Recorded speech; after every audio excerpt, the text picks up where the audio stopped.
Welcome back to the Personal Success Podcast.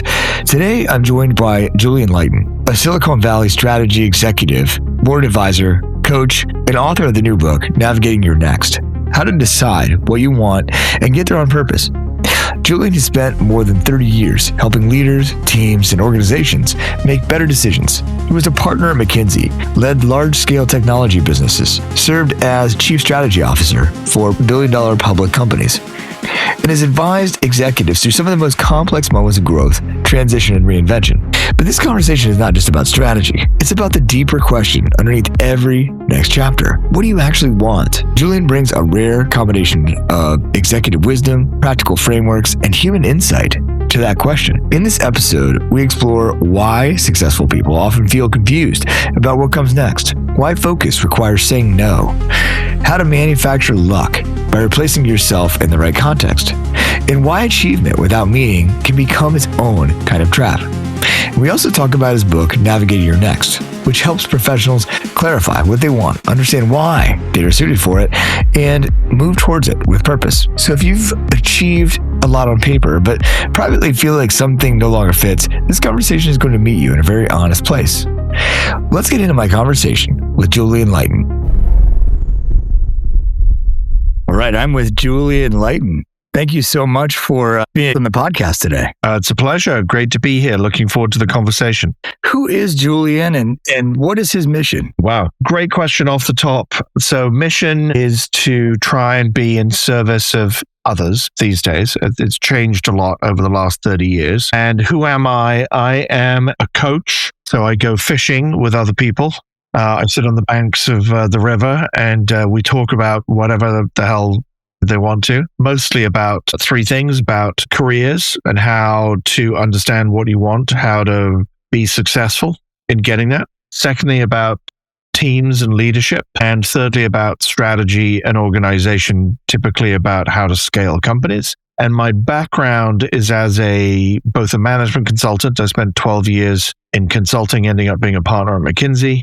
Spent another 12, 13 years in Big Iron, Hitachi, and Cisco as a general manager of some pretty large scale businesses. And then finally, about 15 years as a public company, head of strategy and corporate development for 4 different billion-dollar revenue companies. Took 2 public, took 2 private. Wow, that's quite the CV there. You know, I think, as you said, you spent more than 30 years helping leaders and organizations make better strategic decisions. And this chief strategy officer at billion-dollar public technology companies. As you said, you were a partner at McKinsey.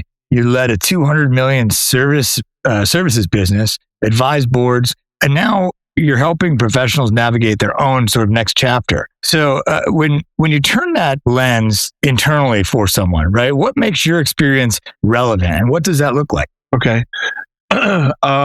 So 4 chapters to my career. So I think careers are a little bit like hitchhiking, right? You have a general idea of the direction you want to head in, but sometimes you're going to have to walk. Sometimes you're going to have to take a bicycle, sometimes a bus, sometimes a train, right? And you zig and you zag. So I've gone through 4 chapters, and each of those chapters has had steps themselves. So the first chapter was essentially learning how to be an advisor, the whole consulting thing, where you have to be ahead of the client, so you have to have the answer. Right? It's not just about asking good questions, it's about providing answers. So I learned how to do that really, really well. Second, I moved from being an advisor to an operator. Now, I was the one who was owning the decision, not just giving advice, but actually being responsible and accountable for whatever the plan or the strategy was, and taking hundreds or thousands of people with me on that journey. And so I learned how to be an operator.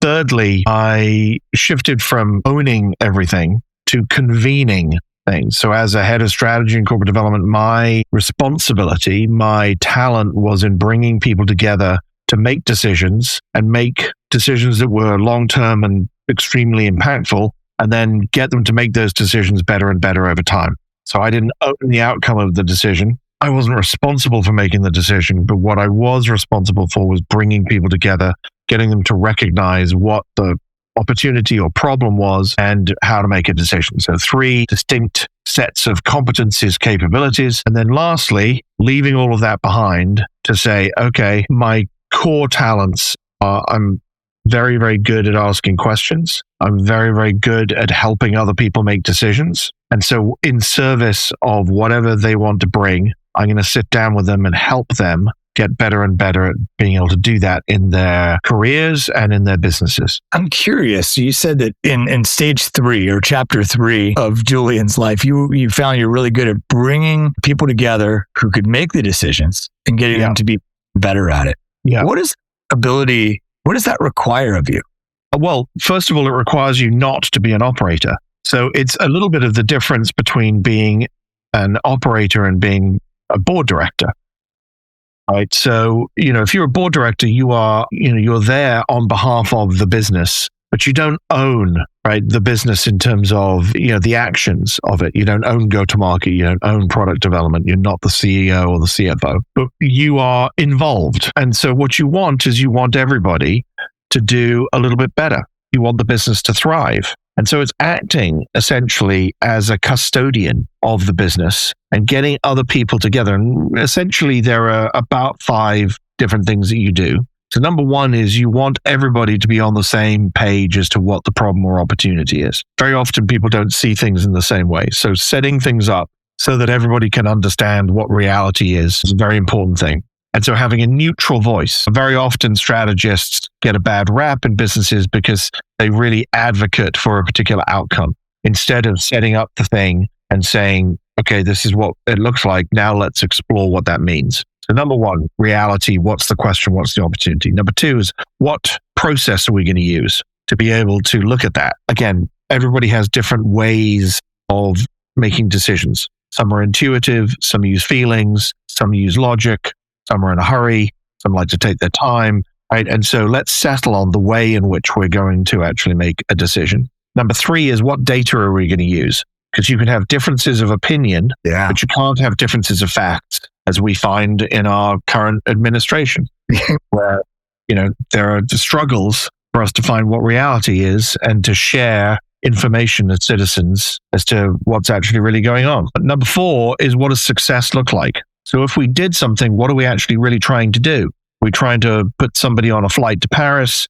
We're trying to put them in orbit around the Earth. Or we're trying to send them to the moon. Or we're trying to send them to Mars. They require very different things. So what's really the outcome that we're looking for? And 5, and this is one that often gets really, really overlooked, which is the why of it. Why are we making this decision? So what's the know why, the logic of it, the context of it, and the care why. For each of the individuals in the room, they have an incentive or set of incentives or set of things that are tied to the outcome of making this decision. And so how are you actually dealing with them and what they want out of what you're trying to get them to do, which is make a decision as a collective rather than in their individual interests. So 5 things you got to get good at in order to be able to go and do that over and over again. The thing that strikes me about you already, Julian, is that you've got a framework for everything. The couple of topics that we've had so far. But I think 30 years. 30 years, Ryan. Yeah. I think it's very helpful in sort of getting that's not a question that I had written down, but I thought, what makes that what makes that a skill, right? And you knew right away. So I thank you for sharing that. I want to shift the conversation to sort of where we were going. And you ended your share with us saying that you got really good at asking questions. So that's sort of how your experience became relevant with your new book that has just come out. It's been out for a while when this gets published, right? But it's titled Navigating Your Next. And in the book, your goal is to help professionals decide what they want and move towards it on purpose. So there's sort of an intentionality aspect. So when someone says to you, right, in this sort of new focus of your work of asking good questions, they say, I don't know what I want next. What do you take that to mean at a deeper level? Well, it means they're confused. Well, human beings are very bad at confusion. We make decisions in 2 modes. Okay, so 90% of the time we're making decisions unconsciously or subconsciously. And it's based on pattern recognition. Oh, I've seen this before. A good example, you're walking down the street, you see a 4-legged animal on the other side of the street, big teeth, long tail, spots, okay? And the reason why you don't run away is because you've seen a Dalmatian before. And so it's a Dalmatian, not a leopard, okay? when you don't have that pattern recognition, when you haven't seen the thing before, you kick out into a different mode of decision making. And very often, if you don't have enough information, or you're hurried, or the outcomes are unclear, et cetera, you get confused and you have a feeling of being stuck. So your emotional volatility goes up and your rational capacity goes down. So most of the people that I deal with, either personally in their career or professionally as a leader in a business, arrive in some state of confusion. Something has happened, right? A new set of circumstances that have led them to now being confused. And my job is to help them raise awareness of what reality is so that they can then take a look at that and become unconfused. They can look at reality and say, okay, this is what I am, this is what's going on, and these are my choices. Now, what do I want to do about that? So on an under basis, you've got a process of confusion that's leading to a set of emotional volatility, right? That's typically what's going on for people. And so wouldn't it be good to have clarity rather than confusion? Yeah. General answer is yes. And so great. How do we get to that? So this book, it's just funny kind of drawing it from your experience and now what I know about, this skill of asking questions. How did you arrive at this place of helping these folks in confusion about their next move? It seems like a jump if you just look at what's on paper about Julian Lighton. Okay. So as we said earlier, right, 4 different parts of me. So 1, I'm good at being an advisor, good at being an operator, good at convening other people. Throughout those 3 sets of experiences, I've been looking at what made other people successful. So I've been really, really, really interested in why some people are successful and some people are not. And it has nothing to do with talent. I've worked with ridiculously talented people who've been abject failures. It's not to do with motivation. I've worked with people who've had steely determination and motivation, and that doesn't tell you whether they're going to be successful or not. And so I started really going through my own experiences and the experiences of other people that I'd worked with, teams and individuals, and then just started asking a lot of questions of my clients, and a bunch of principles started coming out pretty clearly. So number 1, you have to know what you want. If you want to be successful, you have to know what you want. Number 2, you have to actually understand why you would be good at doing the thing you want. Because you might want it, but that doesn't mean to say you're a fit at all to be able to do it. Yeah. So the second is, why you? The third is really being able to focus. One of the things about successful people is that they are great at saying no. Interestingly, one of the underpinnings of being a really good strategist is being able to get teams to say no. They want to say yes. Yeah. Interesting. Human beings, they really want to say yes to a lot of things. But being successful actually requires you to say no 90% of the time. Okay. So how do you go get people to collectively do that? So you got to be able to focus. Then you have to have dedication. You have to have an ability to stick to it. Very often this is referred to as grit, perseverance, persistence, consistency. And so again, how do you get people to develop that habit, because it is learned, so that they actually show up enough to practice and change their behaviors to actually be successful at the thing that they've chosen? So if you take musicians, so let's walk this through. So, okay, I want to be a musician. Okay, great. Half the world does. So that's not unique. So tell me about what kind of musician you want to be, right? Rock musician, jazz musician, classical musician. Even within that, what instrument do you want to play? Do you want to be a soloist? Do you want to play with a small band? Do you want to play with a symphony? Right? What's your level of aspiration? Do you just want to do that on a local basis? Do you want to play the Boston Pops? Like, let's ask enough questions that we can get to something that is specific about what it is you really want, and that therefore describes somewhat of your journey. So if your aspiration is you want to be the first chair violinist at the Boston Pops, and today you can't even play, we've got a long way to go and many experiences, right? Yeah. There's a lot that needs to happen between here and there. Yeah. So, okay, great. If that's your answer, then second question, why you? Well, it turns out that actually you have perfect pitch and you are quite talented at the violin. Okay, great. But now we need you to practice quite a lot So your value proposition is that you're able to concentrate, you've got perfect pitch, you're actually basically quite talented.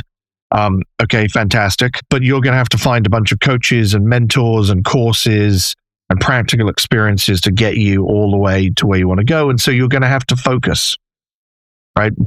You're going to have to say no to lots of other things in your life, friends, family, right? Holidays, going to the club, etc., because you're going to need to practice on playing violin to get you to a really good level. So a lot of focus, right? And you're going to have a lot of discipline, because you're going to have to actually show up every day and practice in a meaningful way such that you can understand what you're good at and what you're not good at and how you're actually going to get better. And you're going to need to do that day after day after day after day for several years. Okay, so that's our little mini arc of doing this stuff. And so I found this through looking at others, through looking at myself, and I started trying it with people. So for about 5 years, I've been coaching both at McKinsey and in my private practice with both executives and also middle managers, and getting them to do this. And the results have been pretty amazing, transformative on a personal career basis. And so I decided to write the book about it. That's how we got to the book is, okay, so, I've come up with a way not to be prescriptive and tell you what to do, but to be descriptive of a method so that you can actually have a process, have some frameworks, and understand the simplicity of doing it to be able to understand what it is you want and how to get it. I think, first of all, just right from the top, you framing focus, because I think there's a lot of talk. I have a lot of conversations about focus, and I thought, okay, focus. And then you went right into, you have to say no. And I think that's the thing that you don't realize is that you just, you do all these minuscule focuses all day long, and, you wonder why you're not successful. It has to be, I'm focused on this. I'm going down this road. Another way to say it is I'm going down this road. And even though there's all kinds of things that might be fun down these roads, I'm going down this one. It's interesting too. I'm reading a book. I don't know if you've heard of it. I'm in the middle of it now, and the idea of the book intrigued me. It's called Success and Luck by Robert Frank, and it's an interesting. Yeah, I've heard of it. I have not read it. I've just sort of started it, but I mean, that's the idea. Is that there's a lot of part of why we don't have like a formula of what success is because a lot of people don't account for the luck. So you might have somebody who sort of worked their way to the top of a company, and they're there's certain traits at a baseline that you have. They're hard workers. They might be focused or whatnot. However, when they take and transpose their method onto somebody else, they don't have the same results, right? And so that's sort of the gap he's trying to look at there. And this seems like this takes that into account, I feel like, a little bit. I don't know. Well, okay, so there are a couple of things in there, Ryan, that we should really unpack. One is the role of luck in our lives. And, there are some outliers who, get lucky once or twice. So in business, particularly if you're talking about the Valley, so technology, it's kind of going to the Olympics of business, right? It's pretty tough, very competitive. So there are a lot of people comparatively who manage to hit the long ball once. Anybody can step up to the plate in a game of baseball and hit the ball and, hit it once. But to be Ted Williams and show up and, have a batting average that's nearly 500 is very, very difficult. And so the role of luck is being in the right place at the right time. If you're talking about career, we spend about 90,000 hours as modern Western human beings on our careers. That's about a third of your life. So you can imagine that luck might show up once or twice, and it really might be influential. But over the giant arc of that 90,000 hours, persistence is a lot more effective than luck. Yeah. And so I think, one of the things to really, understand is the role of context in making you successful. So we talked already about competence, right? What are you good at? But in what context? So location, the power of location, size and complexity of organization, right? Kind of Goldilocksing. Where am I a good fit? Do I like smaller entrepreneurial organizations? Do I like scale-ups? Do I like large-scale organizations? Public, private, academic, non-academic, governmental, non-governmental. Everyone has a context that's a better fit for them, right? And then finally, team size. Am I better in small teams or larger teams? So there's a contextual element that's incredibly important in being in the right place. Yep. So you got to have the right skills in the right place. Your third element actually is culture. So we, as human beings, really decide who we want to hang out with. We're very tribal, we're very family-based. We haven't changed very much in about 40,000 years from an anthropological point of view. And so we tend to choose our non-biological families based upon values. So you and I are thinking about each other in a values-based right now. Am I kind? Am I curious? Am I honest? Et cetera, et cetera. Okay. We decide whether we're assonant or dissonant. So do we have the same values? Are we mirroring, or do we have different values? And if you're thinking about interviewing, right, or getting investors, one of the things that happens in the first kind of 3 to 5 minutes of any conversation is exactly that, is we decide whether we are a fit or not. So part of the conversation is competence. Can you do the job? Part of the conversation is how do you do the job? Yep. And that can be as a CEO, it can be as a manager, etc. So putting yourself in the right place at the right time is really manufacturing your luck. Yeah. So over the arc of the 90,000 hours, if you can figure out how to do that, right, purposefully, we talked about purposeful action, about intention earlier. So if your intention is, I want to be in the room where I can be a violinist, then I'm going to focus on where that is, right? It's not in the middle of Africa. It's not in the middle of China. It's in Boston. So I want to be in the room where it happens, to be Hamiltonian about it, right? That's the thing. So again, just really want to acknowledge and thank you for breaking that down so clearly, because I think those thoughts were all sort of in there. You know, I could tell when I'm learning something, right? Because it's like, oh, now I have language for that, right? That's sort of what I was thinking. So thank you for that. So I think it's interesting. And I sort of generated this next question from some of the early reviews that I saw in your book. And for someone who knows that they will succeed on paper, right? But they're questioning whether that success will mean anything. What's the single most clarifying question you've seen them ask themselves that changes the trajectory of where they're going next? Is there anything that comes to mind, or a category of question? Okay. So this is the sting in the tail of all of this. Most of the most successful people that I've ever met or hung out with, John Chambers, Larry Ellison, Steve Ballmer, Gates, all those guys, most of them are very unhappy. I will tell you personally, individually, they're very unhappy. And a lot of the reason why is because they've had to say no to a tremendous number of things. They're not spending time with their kids, not spending time with their wife, not spending time with their friends, not having hobbies, not traveling. And so they're always, because of the focus, investing in being really, really, really disciplined and really, really, really good at just a very small number of things. And there's a tremendous payoff to that, but there's a tremendous price to that. So to answer your question, the most important thing, right? So you got to figure out what you want. When you're asking that question, what does success look like? Yeah. So, okay, great. I want to be the first chair violinist at the Boston Pops. What is that going to cost me? Think about the balance of my life, health, wealth, relationships, family, etc. What am I going to have to give to get that thing? That becomes the compelling question at the end of all of this. Is pretty much people go through 4 distinct life stages. So in your mid to late 20s, you're trying to figure out your identity. Yeah. Who am I? Yeah, that's definitely right? Mostly based upon competence. Scott Galloway talks a lot about this. If your listeners are at all interested, I would go listen to him. He's great on this subject. Your second transition is your early to mid 30s. And it's when you move from I to we. So you get married, or you have a partner, you have kids, probably animals. You're taking care of your aging parents. You have other responsibilities than just you. And so that reframes, again, your transition. What do I want?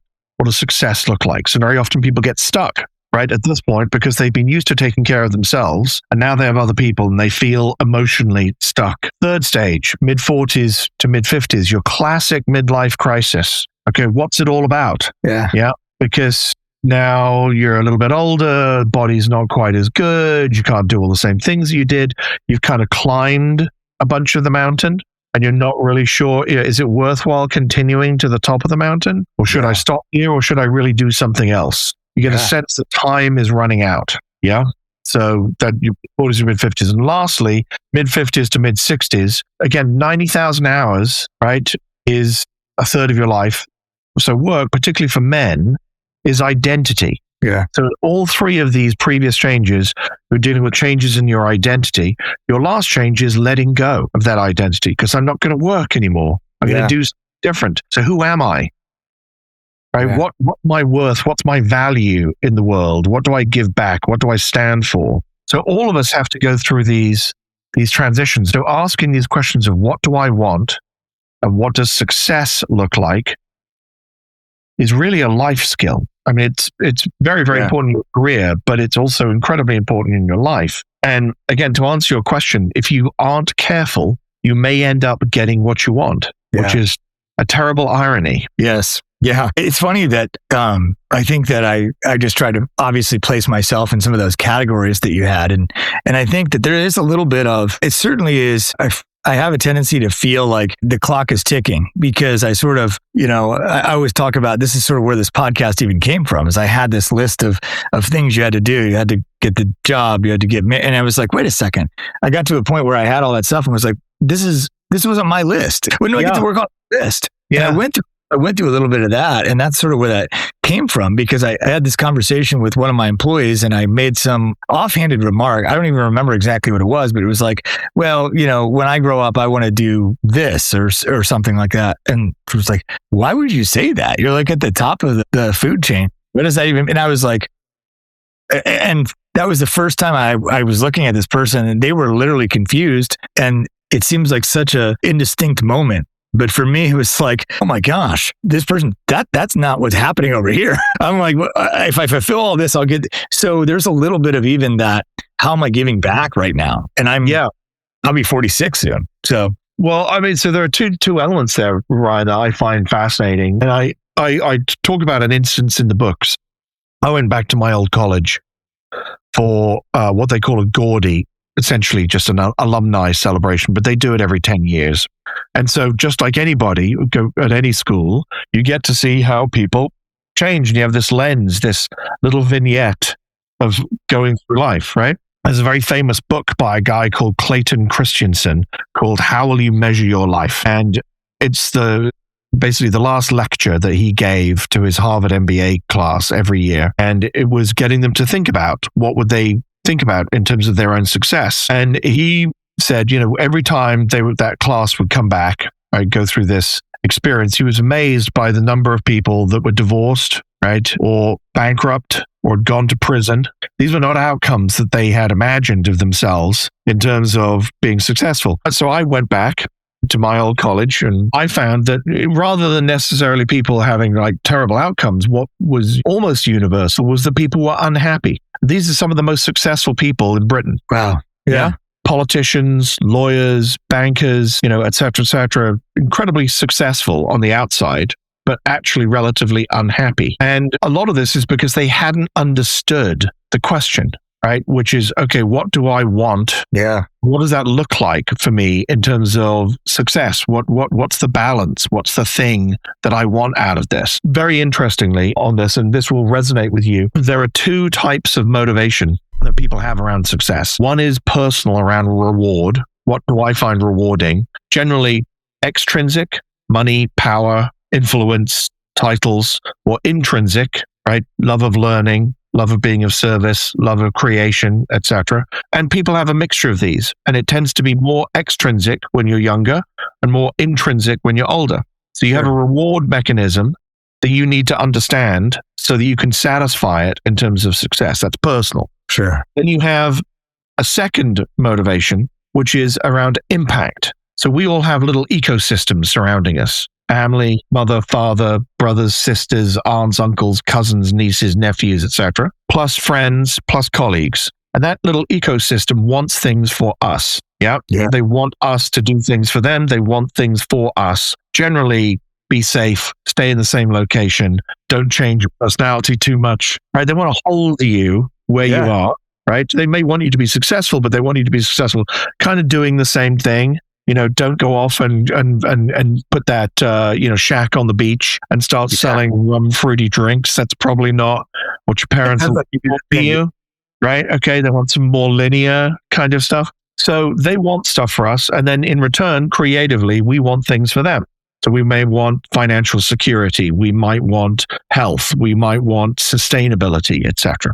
And so by understanding this motivation, what's at work in us, we can understand, therefore, what do we actually really want to happen, both for me and the people surround me? And therefore, what does that look like? What would good look like? What would an outcome, right? That I would be happy at 60 if I knew Ryan, right? So how am I going to spend the next 15 years personally rewarding and creating impact? I answer those questions, I get a lot more able to be purposeful and to be intentional in what I'm doing. And I'm far more likely to be happy with the outcome that I get. Yeah, that points to the fundamental question of really why I started the podcast. It sort of took on a life of its own, but I was like, what if I just talk to people about, really was that core experience of someone coming to me and being like, what do you mean? You're already successful. And I was like, I saw that reflection. I was like, whoa, that's not what's happening over here, what you see. And it's because I wasn't asking those questions before I invested a whole lot of my life to go in that direction. Now, I've struggled to have regrets or not have regrets or whatnot, but it just comes back to, okay, that the way I was going, right? I should have taken one of those other roads. It would have required some focus to be like, this is where I want to go, and have, a lot of it is, work like you've done. I'm a coach, and I work with people now as a coach and having this conversation. But I think that is something that it seems, ethereal in our culture. When I say our culture, I mean the US, the West. To ask those type of questions is sort of like, I don't know. It's look, I think you're right. And I bring up the Japanese model, right, of Ikigai in the book. So Ikigai, 4 parts for those people that don't know. Number 1 is, what are you good at? Number 2, what can you get paid for? Okay. Sensible so far. Yeah. Right? Number 3 is this question of motivation, is what do you really care about? Right? What makes you tick? What's your passion? What's your purpose? And is it connected to those things, or is it completely separate? Yeah. Right? If it's completely separate, you're going to start having some heartache midway through life. Sure. Yeah. It's going to be very disquieting, both for you and everybody else around you. And your 4th element is, what does the world need? And by the world, I don't mean broadly the world. I mean your little ecosystem. Yeah. Right? What does the world need that you can give it? What's the impact that you want to have in giving back? One of the things I admire about you is you didn't wait, right? Is that you didn't defer and push it off.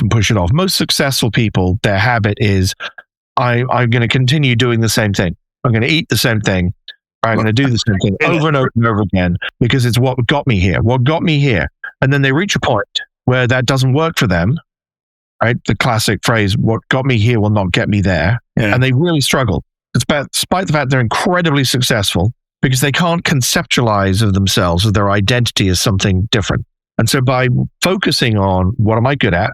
What can I get paid for? Reward is really the thing. It's not money. It's what do I get as a reward? Yeah. Right?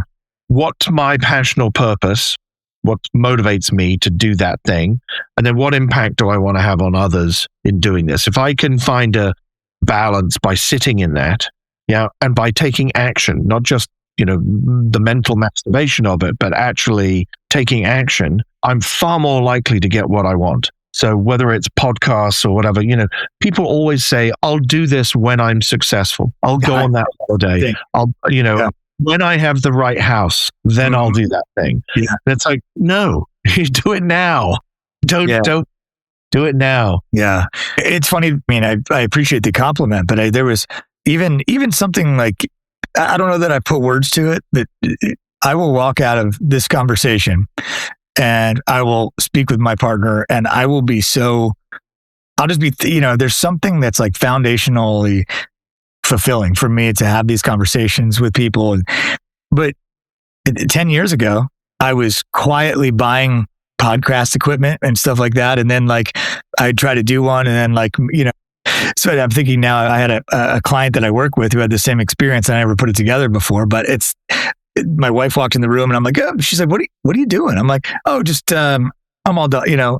I was embarrassed of it now.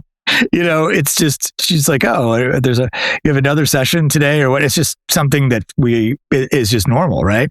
There was a lot of waiting till, I felt comfortable doing it. It wasn't, like you said, it wasn't something that I even shared with people that I wanted to do. So there was a lot of waiting there, but I do think that that's clear now, is there's never a right time where it's like, oh, I got a letter in the mail that said I should start this project I always wanted to do. So I'm going to do it.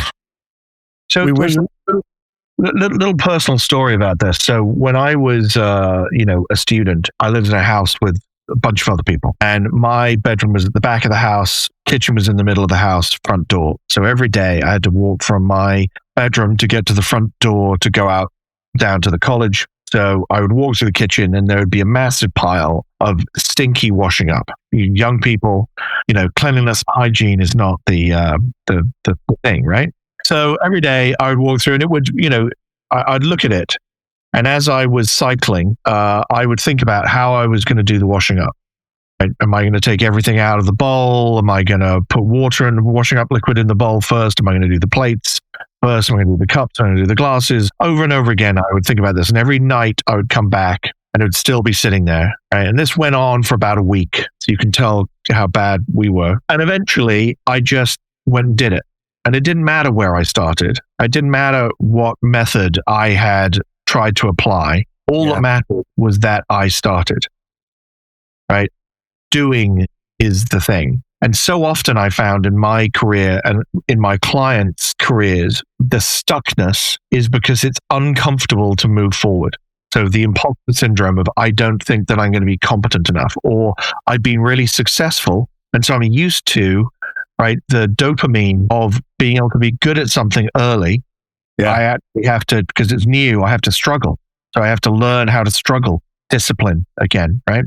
That Nike thing of just do it. As far as I'm aware, there's no motivation that will get you up at 5 o'clock in the morning over and over and over again, day after day after day, in the wind, and the rain, and the snow to go running or cycling or whatever else it is you're doing. But there is discipline, that promise to yourself that I will do it, right? That will actually get you there. And so I think this, there's what are you prepared to make as a set of promises to yourself and to other people? Yeah. How good is that word? That sense of responsibility to show up so that I can be something different, right? I can learn how to be a podcaster. I can learn how to be a coach. Yeah. Because you're not going to be great on day one. It's just not going to happen. So you have to go out there and hit the ball, right? Or make the noise or do whatever you're going to do in order to be able to learn. Okay, that went well. That didn't go well. What am I going to do next time? And just keep showing up. And I think that is part of the thing, Ryan, that I note so often about people is that they just, they're not willing to take that first step. As Mao said, a journey of 1,000 miles is started with a single step. You have to be willing to take that single step. Yeah, I think there's something that I've learned recently. And this comes from like the clock is ticking type thing. Is that I intermittently, I ran marathons here and there and I'd train up. Okay. And, for me, it's just about the challenge. And I always looked at it as, okay, you got a training structure and a goal, right? Here's the goal.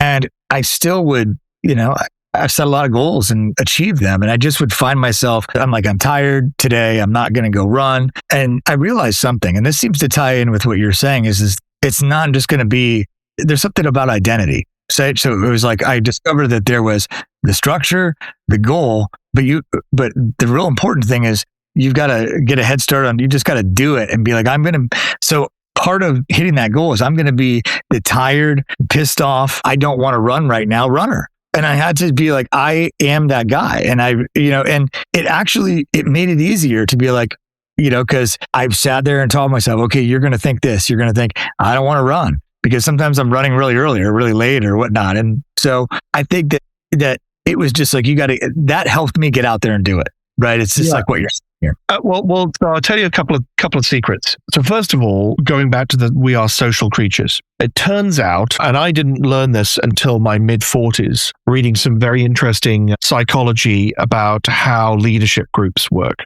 So it turns out that we have a reference group of about 5 to 7 people that determine our identity. So for you, if you really think about it, there are a set of close friends and family, right?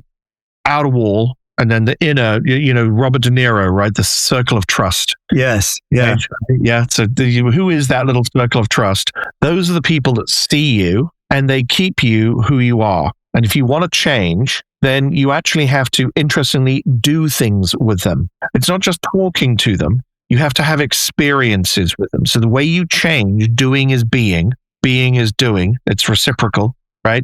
And you do it by doing it with other people. So the easiest way to change is not getting up and doing the running on your own. It's going and running with someone else, because you both change and observe each other changing and support and help each other in changing. And so one of the habits, right, that you have to learn is not to do things on your own, right? Yeah. Is to do things with others and to share things with others. And it makes the journey rather than the destination much richer. And it makes it so much easier to have those shared experiences. Because at the end of the day, when you're 70 years old and you're lying on that sunbed in southern Italy, right, with the beautiful girl bringing you a cocktail, you think, right? Obviously, it's not going to happen, right? It's like, you in the bathrobe, really. But when you look back on it, it's the journey, not the destination, that's important. So who did you go on that journey with, and what did you do? Right, because you can't take any of it with you. Yeah, we're not Egyptian pharaohs. Yeah, so if it's not about the things, the houses or the cars, I've never met anyone who had lots of houses, lots of cars, etc., that was happy. They're never happy if they inherit it. They're never happy if they marry it, and they're never happy if they make it. So the journey and who you're on the journey with, that's going to determine how happy you are at the end of the day. Yeah, absolutely. Well said. So I'm sorry, I totally veered off from my questions and from our line of thought here.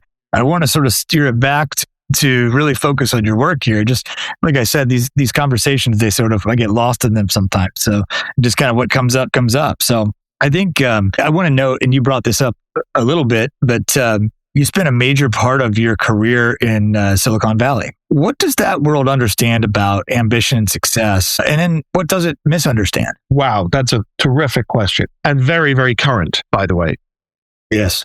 There is, look, the Valley is not homogenous. It's made up of many different communities, different types of technology, different types of tribes that are all trying to do whatever they want. I think it's got less clear over time as to what success looks like. And I think there are rapidly becoming two relatively mutually opposed philosophical camps that are dominating the dialogue. And those are the sets of people who are founders, who believe in a founder-centric mode that is now very enabled by AI. Yeah. Where it's less about people and it's more about outcomes. Yep. And so people are defined by what they do, and they're defined by the success of those particular things. And many of those founders, the chief proponent of this school is Mark Andreessen. Peter Thiel is another one, who believe in self-enablement. It's all about the individual, not about the collective. Right? This is, individualism, late stage capitalism, late stage individualism gone a little mad. And so everything is about that individual and about their ability to self-actualize and to be able to get what they want at any cost. At the other end of the spectrum are the humanists, where they're like, no. It's the collective, not the individual, that matters, right? What are we trying to do? It's we, not I. What are we trying to do? And how are we going to make things happen? And they are fighting it out across a range of technologies, robotics, AI, software, information services and analytics, nanotechnology, etc. These camps represent different firms. And it's kind of like medieval Italy, right? You got a bunch of very talented people with a lot of funds fighting it out. Yeah. Over philosophical bases, and these princes go to war with one another. Yeah. And so, what's the Valley like in terms of thinking about success? I think first of all, it depends upon what your time scale is. The Valley is very short term in general. Number two, it really depends upon, is it about me or is it about us? So I think that's a pivot. Number three, I think, it used to be that if you were an assistant, a secretary, or a front desk personnel at Microsoft, you had a piece of the company. And if the company did really, really well, you could get walk away money, right? So back in the day, in the 1990s, there were a bunch of people who made money and, bought great houses up in Seattle and took care of their kids and had great lives and walked away. Now that, I think, is no longer true. And I think there's one rule for the executives and the founders and one rule for everybody else. And people just aren't making that money anymore. They're working much harder, but they're not getting the rewards. The rewards are not shared. So the pyramid's not working anymore. And so from a compensation, from a identity, I versus we, from a timing point of view, I think everything's a little bit out of kilter at the moment. And and people are really feeling it. Like a lot of my clients talk about this as issues of like, what do I want and how is this reflected in the systems around me? And I think it's coming to a head, quite frankly. I think we're going to have a few really interesting institutional moments pretty soon of kind of what's it all about. And one of the great examples of this is the AI thing. Like, why are we spending so much money on data centers to power AI when the thing that AI is figuring out is how to get rid of human beings? Yeah. Riddle me that one, Batman, right? Okay, we're spending more resources than have been spent in 100 years, but are we curing cancer? Are we trying to solve the political divide? Are we trying to deal with poverty? No, we're trying to figure out how to get you to be more engaged with your eyeballs or have your son or daughter respond to advertising prompts. And we're spending, several $1 trillion on that problem, but not on the problems that matter. And we're rewarding the tiny, tiny number of 1%ers, right, for solving a bunch of problems that we don't really need solving. Humanity crying out for a better advertising algorithm or for getting rid of people in accounting. These are not things that we need to do. So just because we can do it doesn't mean to say that we should do it. So I think there's a whole bunch of moral jeopardy at the moment at work in the Valley around what people want and why they want it and what good looks like and what success in any kind of career is going to be. And I think a bunch of people are going to say no. Yeah. Maybe you just answered that question, but I was curious. You said you think all of this sort of these questions that are being generated by what's happening in Silicon Valley right now is going to come to a head. What do you think that's going to look like?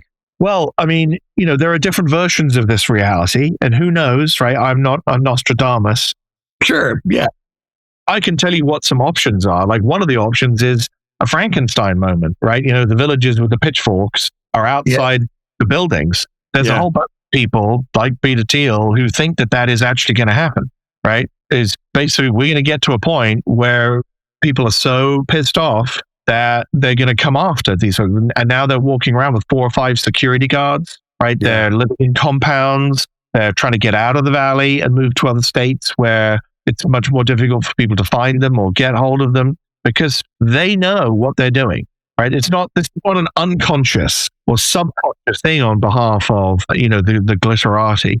So I think that's one potential thing, is that we end up with tremendous social divide and a bunch of, clapback. We've already seen the United Healthcare CEO get shot. Yeah. Terrible, terrible event. But an example of the kind of thing that we may see.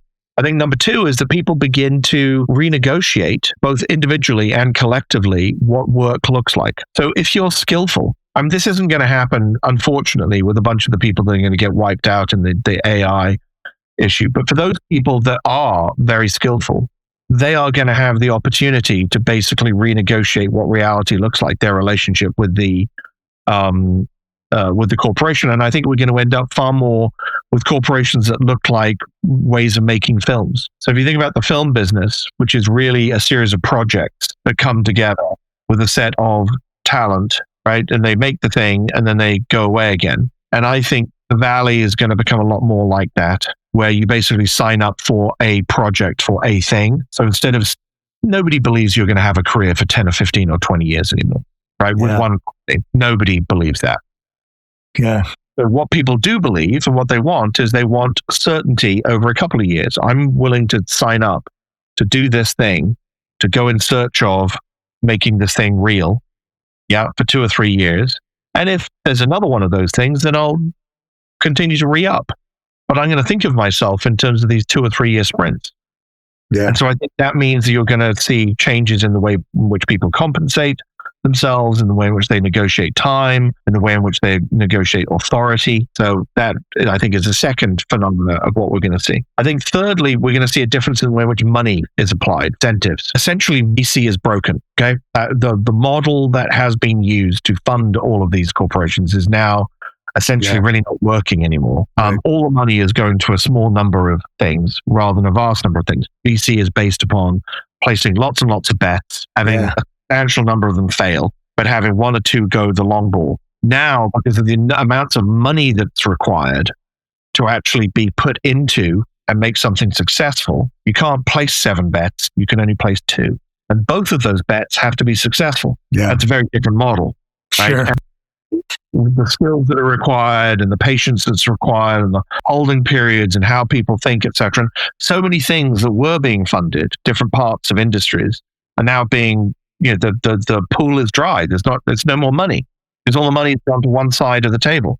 Okay. So I think, we're going to see a big difference in terms of how things get funded and what kind of timeframes people are looking at. And I think it's going to go a lot more towards angel and seed.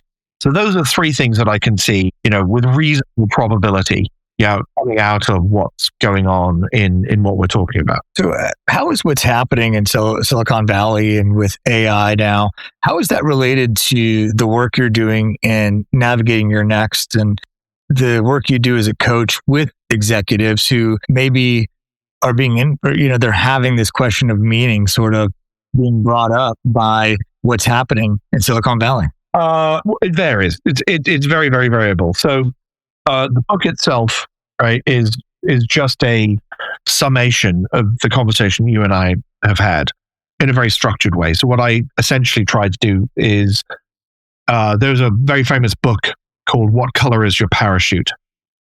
It was written about 40 years ago by a guy called Richard Bolles. And it was the guide when I was coming out of college as to how to get a job. Okay. It's a little old fashioned now. It's a perennial bestseller. It's probably the best seller of all time in careers, but a little long in the tooth.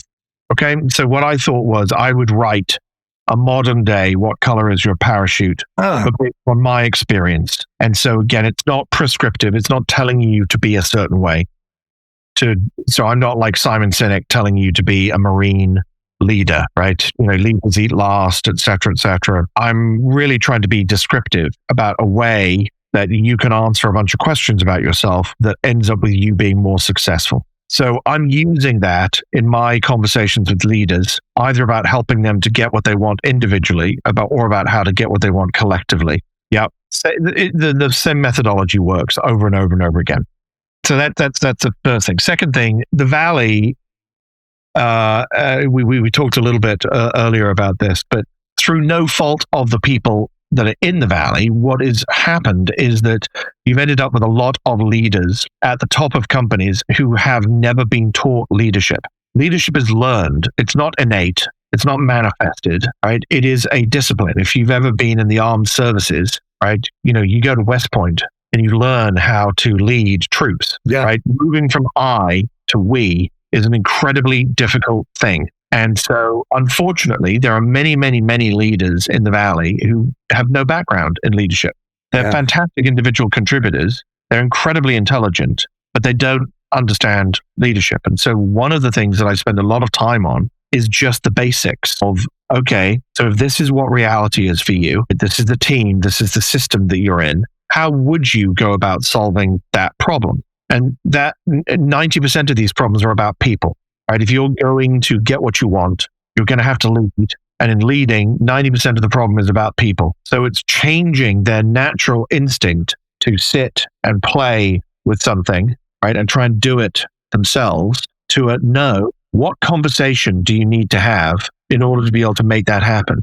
And what relationship do you need to be in order to be able to help that person understand the know why and the care why, so that they want to do the thing that you're trying to get done. Yeah. Right? Those conversations I have over and over and over again, because no one is teaching this, right, at the university level or up through management. It used to be, Cisco, GE, IBM, right, P&G, all of these big gold standard companies would teach people this stuff.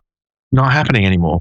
And so you end up with 35-year-olds who are incredibly talented, but just have none of these competencies. Yeah, I think this showed up for me because if you look at there's a leadership section at a bookstore, and there's, how many different frameworks, how many different, and it's all about how do I get people to sort of do what I do, right? That's even the company. Well, a lot of corporate, it's like, you're a great individual contributor. Now I want you to lead. And I remember I struggled with it too, but I would be developing people and I'd be telling them, you need to teach them how to be like you when you were a contributor. And they would just be like, that's a whole new skill. And that's, right? Well, yeah, absolutely. But you also need to recognize, I mean, again, a lot of these books are just be like me. Yeah. I'm great, be like me. And it's like, no, there are lots of different ways to lead, right? There are competencies that you need to learn, and there are processes you need to learn. Like, how do you run meetings is a leadership competency. Most people are really terrible at it. When the majority of our lives in meetings, and most of those meetings are terrible experiences for everybody involved. So why not actually be good at it? How about that? Would that be good? Right?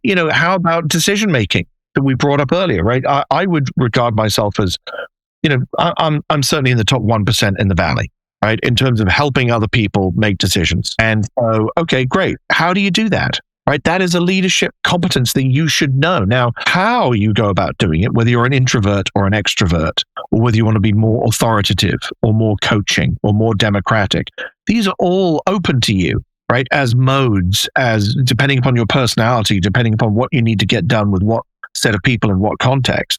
But how you do it, you should be good at. Again, if you want to be a good musician, learn how to play the difficult pieces. If you're going to be a great violinist and you want to be at the Boston Pops, play Paganini, right? Because it's hard. That's why, right? And there's so much of this, but like I kind of, I don't want to do that. That's hard. Yeah.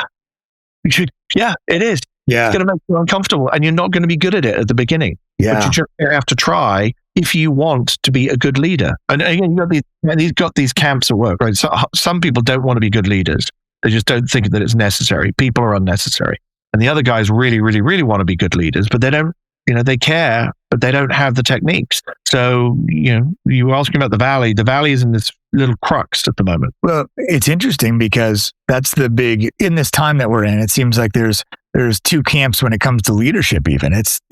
Well, people aren't really going to be as important, because we've got machines that can do this work. So we're not as focused on that. And then you've got other camps that are saying leadership is now more important than ever. And I can understand arguments on both sides, but it's funny how in conversations about success and personal development and leadership, leadership's in every one of those. It shows up in those conversations in very different ways, and they mean very different things to different people. Yeah. I mean, look, what does leadership mean? I mean, I think it's working on the right things. Yeah. I mean, it's Peter Drucker. He wrote this stuff, what are you talking about now? Nearly 60 years ago. Sure. And it hasn't changed, right? The fundamentals are choosing the right things to work on. What is meaningful? What's impactful? What do people care about? Right? This is often referred to in kind of OB/OD circles as the woolly mammoth problem, right? So, we haven't changed a lot in 20,000 years. So 20,000 years ago, you're sitting in a cave. It's getting cold outside. Yeah. I need to feed my family. And there are a bunch of other hungry guys and women and children sitting around the cave. Yeah. I can't go out and kill a rabbit or kill a deer because it's not enough protein. Yeah. We're going to kill something big, mammoth, right? A lot of protein. But I can't kill a mammoth on my own. So I have to shift from what do I want to what do we want and how are we going to get that done? That is the same problem, right? Same problem 3,000 years ago that we're trying to solve today, right? Yeah.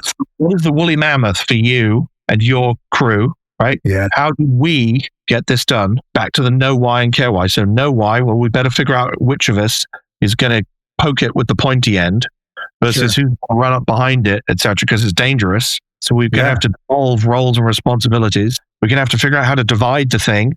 Yeah. We're going to have to figure out how to get there and get back. We're going to have to figure out how to communicate with one another. Right? This is all basic leadership.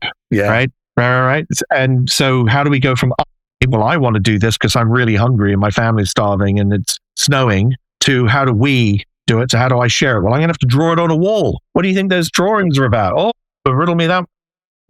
It's like, because this is how we're going to do it.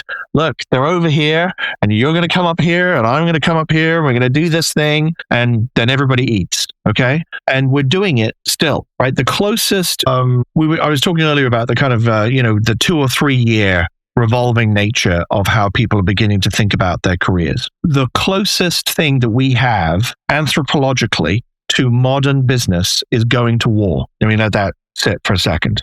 Yeah. We used to go to war in the spring. We'd walk away from the fields. We would campaign during the summers and we would come back in order to harvest because The same, only limited number of men, and the men would do that, right? And so you had a campaign season. Well, our campaign season is now 365. We go to war, as I was describing, like the princes have you signing up, right? You're going to go on campaign. But the reason why we're all burnt out is because the war is constant. We have no way of getting away from it. This ridiculous 9 by 9 by 6. When is the time? Right? So in the valley, you're going to work 9 hours, right?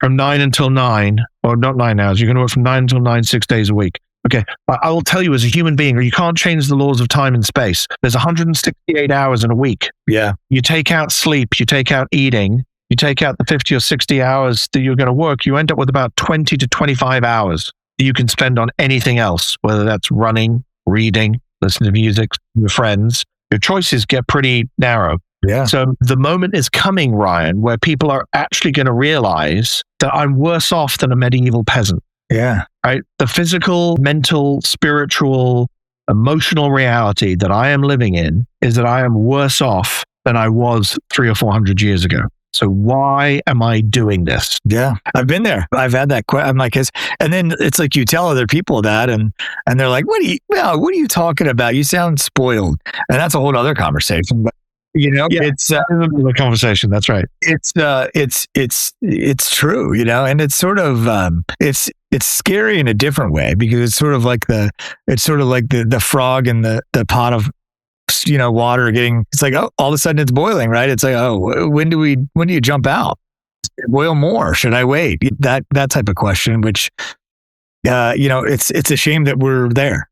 Well, I mean, it's already being posited, though, as an interesting set of changes. So my daughter's 22. And I think for her generation, for the first time in well over 100 years, there are probably going to be more people who are interested in trades than there are in professional pursuits. Right? You can make more money and probably have more control over your career as an electrician or a carpenter or a plumber or a general contractor than you can as a lawyer or an accountant or a doctor.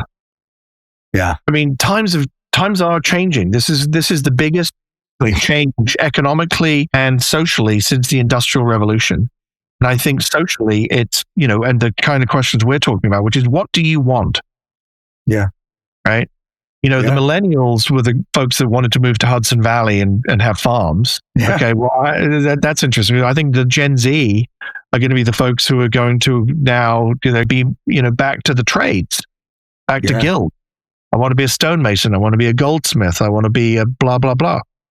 Like, I don't want to work for one of these giant companies because they're just full of idiots. Yeah. Yeah, I hear you loud and clear. Those things all show up into me in culture and media and even conversations with my clients. So this has just been a fascinating conversation. But, on this podcast, I always come back to this question, right? And that's, given your career across all these different topics, leadership, advising, and now authorship, what does personal success mean to you personally now? Okay, so again, my first inkling of really self-actualization came on my 40th birthday. I was sitting on my deck, surrounded by friends and family, and I thought about, the kind of 17, 18-year-old me and what they would think of, me. So you and you're a little younger than me, but back in the 1980s, there was a great hit record, Everyone Wants to Rule the World. Yeah. With the guy in the old, British car driving down Highway 1. Yeah. I was there. I was there in my little town in the UK before I went to college. And I'm like, I want that. I want to be that guy in that car driving down that highway. And I sat there on my deck, age 40, and I thought, I did that this morning. Right? I got there. Right? My arc of, I went from Maidenhead in Berkshire in the UK to San Francisco. And I've got a great job, and I have a wonderful wife, and I have 2 large hairy dogs, and I have friends. And I drove my sports car down Highway 1 this morning, and I have self-actualized. And then I thought, well, is this it? Have I done what I was supposed to do? And I thought about all the things that you and I just talked about, all of the promises that I'd made to myself about, well, I haven't done anything about giving back, and I haven't really touched on any of the passional purpose stuff. What am I going to do about that? well, now I've got this. Like I kind of put some of this stuff off. What should I be doing about this? And that's partially when I moved from being a general manager to back to being a collaborator, a convener, because I wanted it to be about our success. I wanted it to be about more than me. And then I've continued that journey by basically saying it's really the thing that makes me happy is being in service of other people. When I am at my best, I'm at my best helping somebody else. That makes me feel the best about me. And it means that I have some meaning, right? Not just for me, but for others. And so the more I can do that and the better I can do that, the better off I am in terms of my arc. So, it's evolving, Ryan. I don't think you ever completely come to a rest, but the answer is different at different stages of your career in your life. And, you're always trying to learn. You're always trying to, or I am always trying to learn how to get better at doing what I do. Yeah. It's the arrival fallacy, right? It's like, as soon as I get here, then I can just cruise. Yeah. And that's not true. Never true. It's never, ever true. That's right. Right. So, Julian, for the person who's listening, who's achieved a lot, but they sort of privately they sense a lot of the things that we're talking about, and they're built from these assumptions about the way the world's going to go or whatever. What would you want them to understand before they make their next decision? I would work backwards so first of all, I would really think about timeframes. I think in 20 years ago, 30 years ago, you could think much longer time frames. I think it's very difficult to do that now. And so if you want to be pragmatic and practical about something, I think, longer than 3 years is tough. And so inside that 3-year time frame, you want to ask yourself, what does good look like for me? Right? What is an acceptable set of things? Not just one, but possibilities. What are the possible me's? Yeah. And then really think about those in terms of what does that mean in terms of my success? Like, is that family? Is that health? Is that business? Because having one single lens almost always leads to disaster. So thinking about the possibilities and thinking about what that actually means for you is going to mean that you're going to be much more based in what you want, what you really desire, and what is going to be acceptable as a set of outcomes. And so in that little sandpit, you can then share that with people. Don't do it alone. If there's one real takeaway from all of this, Ryan, it's don't do it alone. Yeah. Do it with your dad, do it with your mom, do it with your brother, your sister, do it with your wife, do it with your lover, do it with your kids. Don't do it alone. Yeah. Yeah, I love that. So Julian, where can people find out more about your work, connect with you online, purchase your book? Okay, so the book, Navigating Your Next, which is already an Amazon bestseller. Yay, me. It was actually published yesterday, but was a bestseller on pre-orders. You can get that on Amazon. It's available in Kindle or in hardback currently. It will become available as an audiobook at the end of June and as a soft book in soft cover in September. So if you want the book, you can go to Amazon or to a book retailer near you. If you want to find out more about me, you can go to my website, www.julianlighton, all one word, .com. And on there, you'll find a series of resources, reading, other people that I follow and that I think are meaningful contributors, and a bunch of stuff about my work, and obviously links to podcasts and articles. You'll also find an events page. And so I'm going to be doing a series of events based upon conversations in the book over the next 3 or 4 months. So there'll be one on how to figure out what you want. There'll be one on how to build your value proposition. There'll be one on what does success look like. There'll be one on how to get what you want. And so you feel free to come along, sign up, and I look forward to seeing you in those web. And all that will be in the show notes for anybody who's just listening right now or driving. So Julian, thank you so much for your wisdom and for sharing your ideas with us today. But what would you like to leave the audience with? Okay, so there are a couple of brilliant questions that I have been posed over the years, and I think they're really worthwhile people bearing in mind. So the first question was posed to me by a McKinsey partner about 26 years ago, around thinking about yourself. Okay, so he said to me, what is the conversation that should never happen without you in the room? Great question, right? right? So if you want to define yourself, that's the standard by which you want to define yourself. What is the conversation that should never happen in the room? We already talked about defining what the room is, right? What the context is. So what's the conversation that should never happen without you in the room? Second question, which I think is, I think one of the things you really want to do is ask yourself, why? Why am I doing this? So often people don't stop and ask themselves that fundamental question. They are so involved in the what and the how and the when, they never ask themselves why. Right? And if you're going to spend serious time on something, you're involved in it, you're putting huge amounts of effort and impact and energy into it. Stopping and asking, why am I doing this, is, I think, an incredibly important human thing. Yeah. Powerful questions indeed. I don't know that I've answered the first one. Which is like, so, which sort of scares me. Ryan. This is your room, so. I know, right? I'm like, well, so it's been a joy to talk to you, Julian. I wish you luck with the book and congratulations on the early success you've had. Thank you very much. For a day here. So, and thanks so much for your time today. I appreciate you. It's an absolute pleasure. Keep on doing the good work. Love the podcast. I hope everybody's enjoyed this. Thanks so much.